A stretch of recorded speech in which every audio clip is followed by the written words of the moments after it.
is it haram to live with a non-Muslim girlfriend even if you don't do haram things? Living with a non-Muslim girlfriend itself is haram. So you're asking me the question, is it haram to live with a non-Muslim girlfriend if you don't do haram things? It is like you telling me that is it permissible for me to drink alcohol and then not do haram things?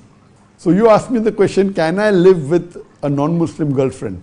Living with a non-mahram in Islam is haram. And then you will not do haram things, that's another thing. So it's like you're asking me, can I drink alcohol? And after drinking alcohol, I will not do haram things. So is it allowed for me to drink alcohol if I don't do haram things after drinking alcohol? And the answer is no, it's haram. Because drinking alcohol itself is haram. And after drinking, you may do something else, is secondary. After drinking alcohol, you may do zina, you may gamble, that's secondary. But drinking alcohol itself is gunah kabira. So similarly, staying with a non-Muslim girl, friend, who's a non-mahram, she's not your wife, she's not your sister, she's not your mother, she's a non-mahram to you.